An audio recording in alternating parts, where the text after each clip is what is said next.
Syntax, जैसे कि घोड़ा तेज दौड़ रहा है, मछलियाँ पानी में तैरती हैं, शिक्षक पढ़ा रहे हैं, आकाश में तारे टिमटिमा रहे हैं। जिस प्रकार वर्णों के मेल से शब्दों का निर्माण होता है, उसी प्रकार शब्दों के मेल से वाक्यों का निर्माण होता है। जिस प्रकार वर्णों के मेल से शब्दों का निर्माण होता है, उसी प्रकार शब्दों के मेल से वाक्यों का निर्माण होता है। जब कई सारे शब्द मिलते हैं तो वाक्यों का निर्माण होता है। चुप रहो। किसी भाव या विचार को पूरा प्रकट करने के लिए शब्दों के समूह का प्रयोग किया जाता है। ये शब्दों के समूह मिलकर वाक्य का निर्माण करते हैं। वाक्य को दो भागों में बांटा गया है। पहला है उद्देश्य और दूसरा है विधेय। वाक्य में जिसके बारे में कुछ कहा जाता है उसे उद्देश्य कहते हैं। वाक्य में जिसके बारे में कुछ कहा जाता है उसे क्या कहते हैं? उद्देश्य कहते हैं। जैसे कि मनोज पत्र लिख रहा है। आदर्श, इधर रौनक, इसको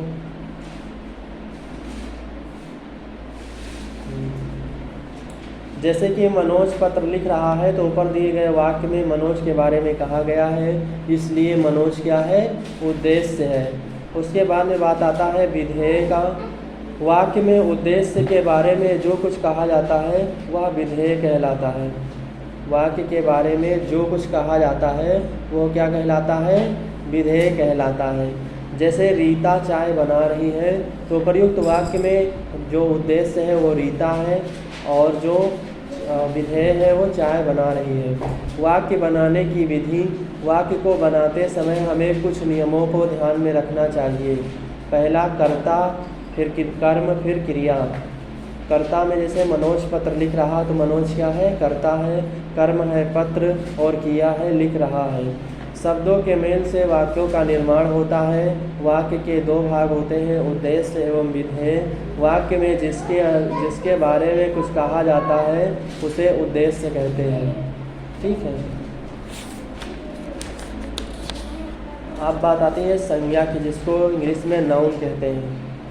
दिए गए चित्रों को देखिए और वाक्यों को पढ़िए। यह ताजमहल है और यह यमुना नदी के किनारे पर है। आपस में कोई बात ना करो, ध्यान से सुनते रहो। बाद में जब बात करना होगा तो बात करना। कपिल देव चुप रहो। यह ताजमहल है, यह यमुना नदी के किनारे पर है। उसके बाद में मोहन सेब खा रहा है। उसके बाद में है सलमान एक दर्जी है, वह कपड़े सिलता है, वह कुर्सी पर बैठा है, उसके आगे मशीन है। आपने ऊपर के चित्रों को देखा और वाक्यों को पढ़ा है। ताजमहल, यमुना, चुप रहो। ताजमहल, यमुना, मोहन सेब, दर्जी, सलमान, कुर्सी, कपड़े और मशीन सभी नाम वाले शब्द हैं। यहाँ व्यक्ति के नाम आए हैं मोहन, सलमान। नदी का नाम आया है यमुना। वस्तु का नाम आया है ताजमहल, कुर्सी, मशीन, सेब, कपड़े। अतः सभी नाम वाले शब्दों को संज्ञा कहते हैं। सभी नाम वाले शब्दों को क्या कहते हैं? संज्ञा कहते हैं। सीधे बैठो, ध्यान से सुनते हैं।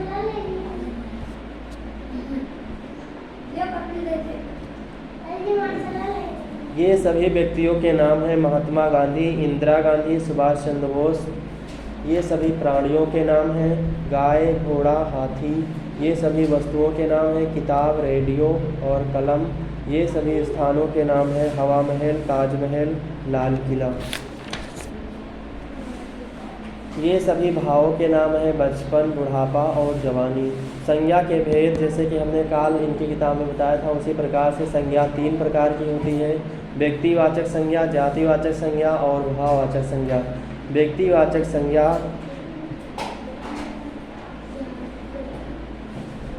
किसी विशेष व्यक्ति, प्राणी, वस्तु अथवा स्थान का बोध कराने वाले शब्द व्यक्तिवाचक संज्ञा कहलाते हैं। जैसे प्रियंका चोपड़ा, भगत सिंह, जवाहरलाल नेहरू, यह सब क्या है?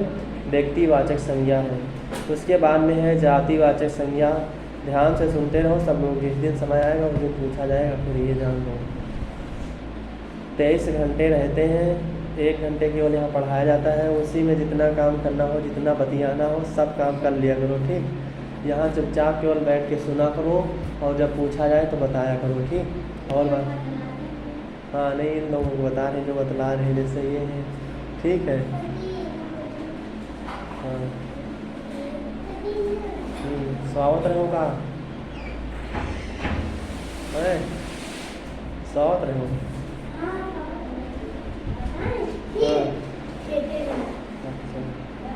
ध्यान से सुनो। जातिवाचक संज्ञा किसी एक जाति या एक ही प्रकार के, अभी बैग बंद रखो, चुपचाप सुनते रहो, जब यहाँ पे चेक होगा तो काफ़ी निकाल के लाना। किसी एक ही जात या एक ही प्रकार के प्राणियों, वस्तुओं या स्थान का बोध कराने वाले शब्द जातिवाचक संज्ञा कहलाते हैं। जैसे शेर है, मनुष्य है, पुस्तक है, इससे एक जाति का बोध होता है। जैसे शेर है, मनुष्य है,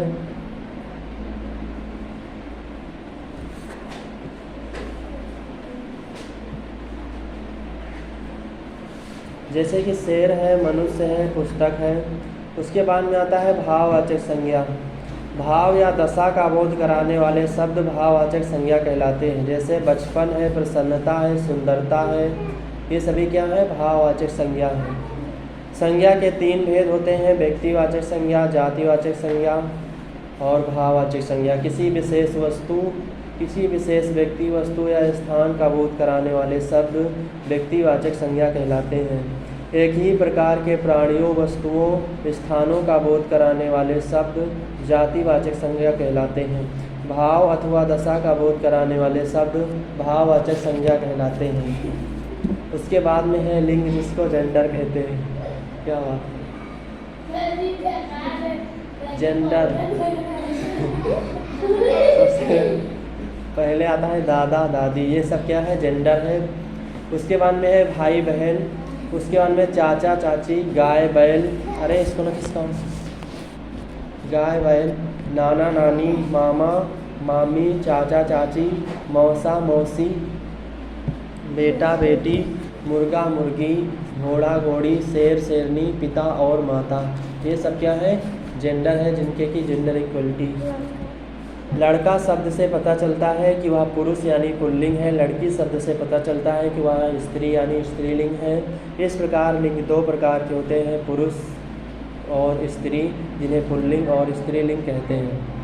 अब इन चित्रों को देख के नाम देखिए, जैसे राजा रानी, शिक्षक शिक्षिका, लड़का लड़की, डॉक्टर डॉक्टरनी, शेर शेरनी, घोड़ा घोड़ी, बकरा बकरी, कुत्ता कुतिया। ढक्कन लगाओ तुम लोग, इसमें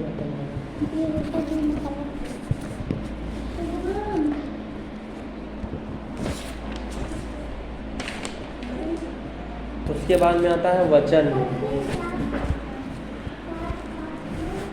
उसके बाद में क्या आता है? वचन। किसी वस्तु या व्यक्ति के एक या अधिक होने का बोध कराने वाले शब्द को क्या कहते हैं? वचन कहते हैं। जैसे कि एक वचन है, बहुवचन है, एक वचन, बहुवचन। जैसे लड़का है तो एक वचन होगा, लड़के हैं तो बहुत सारे लड़के हैं, तो उसमें क्या हो जाएगा?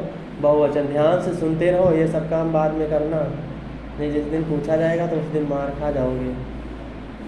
तुम ज़्यादातर यही काम करते हो, जब बाद में निकाल लेना टाइम मिलेगा ना तो फिर क्यों इतनी जल्दी है। जैसे एक भैंस है तो एक वचन होगा, भैंसे हैं तो बहुवचन हो जाएगा। उसी प्रकार से बैल है तो एक वचन होगा और बैले हैं तो बहुवचन हो जाएगा। चूहा है तो एक वचन होगा और चूहे हैं तो बहुवचन हो जाएगा।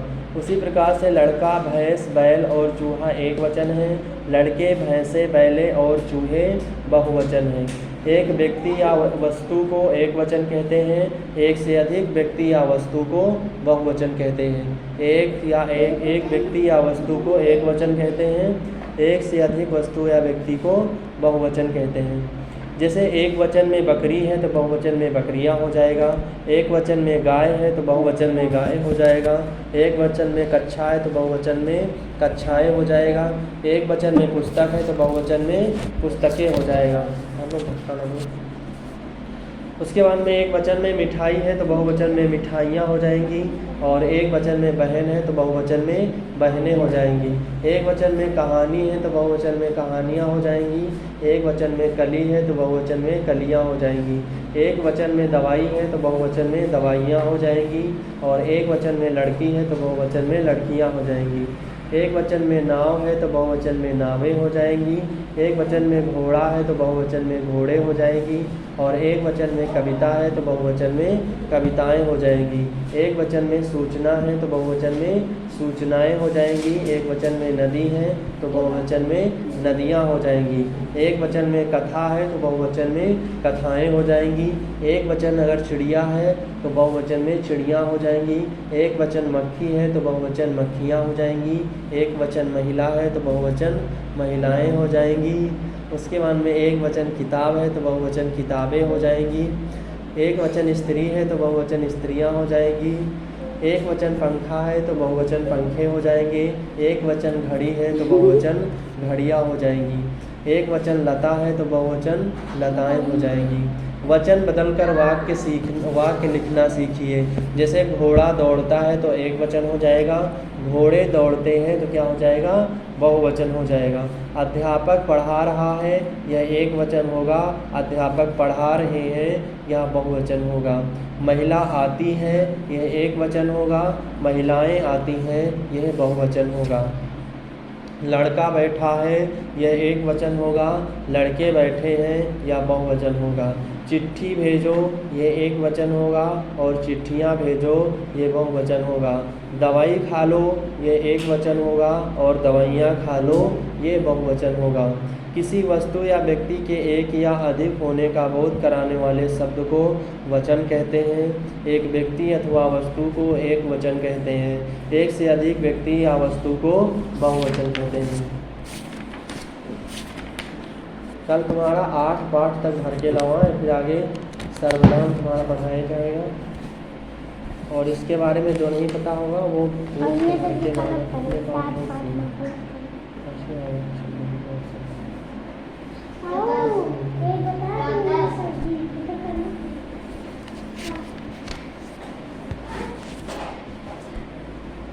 ध्यान से सुनते रहो, ठीक। अभी इनका बचा है जिससे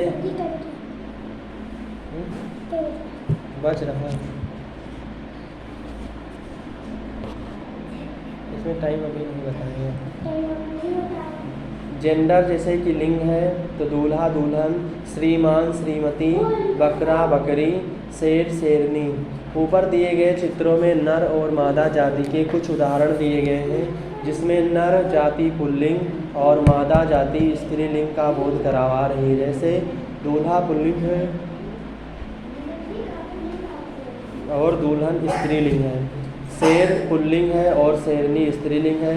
वह शब्द जो नर या मादा जाति का बोध कराता है वह लिंग कहलाता है। लिंग के भेद होते हैं पुल्लिंग, स्त्रीलिंग। पुल्लिंग जिसको मैस्कुलिन कहते हैं और लिंग को जेंडर कहते हैं इंग्लिश में। जिन संज्ञा शब्दों से पुरुष जाति का पता चलता है उसे पुल्लिंग कहते हैं, जैसे बैल, लड़का, मुर्गा आदि। स्त्रीलिंग फेमिनिन जेंडर। जिन संज्ञा शब्दों से स्त्री जाति का पता चलता है उसे स्त्रीलिंग कहते हैं, जैसे गाय, लड़की, मुर्गी आदि। नीचे दिए गए शब्दों को ध्यान से पढ़िए। जैसे पिता है तो पुल्लिंग होगा, माता है तो स्त्रीलिंग होगा, राजा है तो पुल्लिंग होगा, रानी है तो स्त्रीलिंग होगा, घोड़ा है तो पुल्लिंग होगा और घोड़ी है तो स्त्रीलिंग होगा, बकरा है तो पुल्लिंग होगा और बकरी है तो स्त्रीलिंग होगा। उसी प्रकार से चाचा है तो पुल्लिंग होगा, चाची है तो स्त्रीलिंग होगा। उसी प्रकार से नर है तो पुल्लिंग होगा, नारी है तो स्त्रीलिंग होगा। शिष्य है तो पुल्लिंग होगा और शिष्या है तो स्त्रीलिंग होगा। उसी प्रकार से श्रीमान है तो पुल्लिंग होगा, श्रीमती है तो स्त्रीलिंग होगा। बालक है तो पुल्लिंग होगा, बालिका है तो स्त्रीलिंग होगा। सेवक है तो पुल्लिंग होगा, सेविका है तो स्त्रीलिंग होगा। नाना है तो पुल्लिंग होगा, नानी है तो स्त्रीलिंग होगा। दादा है तो पुल्लिंग होगा, दादी है तो स्त्रीलिंग होगा। आदमी है तो पुल्लिंग होगा और औरत है तो स्त्रीलिंग होगा। अध्यापक है तो पुल्लिंग होगा और अध्यापिका है तो स्त्रीलिंग होगा। उसके बाद में आता है वचन, जिनको इंग्लिश में नंबर कहते हैं। 5 तो इनका है जैसे कि नंबर है, वचन, घोड़ा है तो एक वचन हो जाएगा और घोड़े हैं तो बहुवचन हो जाएगा। क्या हो जाएगा? बहुवचन। गुब्बारा है तो एक वचन हो जाएगा और गुब्बारे हैं तो बहुवचन हो जाएगा, क्योंकि गुब्बारे में बहुत सारे गुब्बारे आते हैं। लड़की है तो एक वचन हो जाएगा, लड़कियां हैं तो बहुवचन हो जाएगा। ऊपर दिए गए चित्रों में बताया गया है कि किसी भी वस्तु या व्यक्ति के संख्या में ज़्यादा आप जोड़ के तो बताइए। बीच में एक महीना मतलब शादी वाले में बंद रहा ना, तो जोड़ के तो बताइए कोई समय शाम तक। नहीं, अब वो लोग वही हैं तो उनका जोड़ के बता देंगे। लिखिए वहाँ पर, ये बता रहे हैं।